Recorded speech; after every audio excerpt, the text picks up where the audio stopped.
This is my day 2 in South Korea. So today is my shopping day and medyo malaki-laki yung damage na nangyari today. Ayan nga pala yung aking OOTD. So ang first order of business ay nagpunta ako sa Myeongdong. Alam niyo pag nagpupunta ako dito, lagi talaga ako hinihingal kasi napakaraming hagdan. Kapag talaga nandito ka sa Seoul, para ka nang nag-hiking everyday. So yun na nga, meron kasi akong hair appointment today. Dito yan sa may Eco Hardin sa Myeongdong. Cinderella treatment yung tawag dyan. O diba, princess ka dyan. Di kasi tayo pwede maging Disney princess for free. So, kailangan gumastos ka muna bago ka maging Cinderella.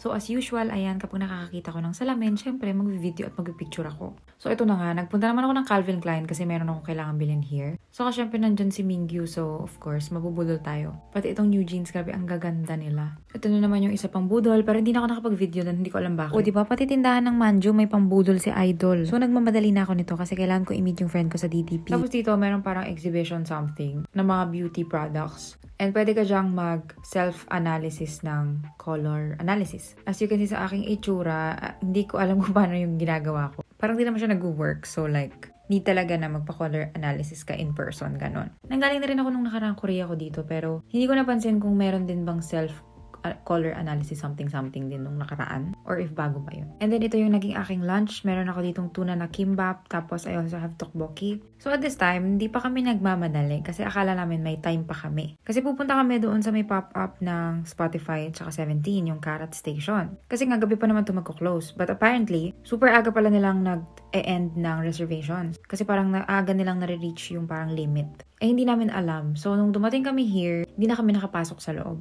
Sayang talaga kasi last day na today, if I'm not mistaken. So, ayun. Pagkatapos namin doon, ayan, nakarating na kami ng Taft Avenue. Pero dito guys, hindi siya mapanghi.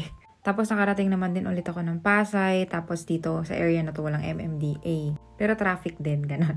Tapos nakarating ako ng Skyway, o diba? Hanggang sa nakarating tayo ng Nagtahan Bridge. Tapos nag-teleport na naman ako, nakarating naman ako ng Diesel. Yung branch na pinuntahan ko is nandito sa may Abgojong. Ayan guys, yung bag ni Hoshi na pinost niya nung isang beses. And yung wallet na yun yung wallet na gusto kong pilihin. Pero pag binili ko yun, wala na akong mailalaman sa aking wallet. Meron kasi akong items dito na ever since gusto ko talagang bilhin. So, ayan. Sabi ko, today is the day. I deserve this. I believe deserve. Repeat until true.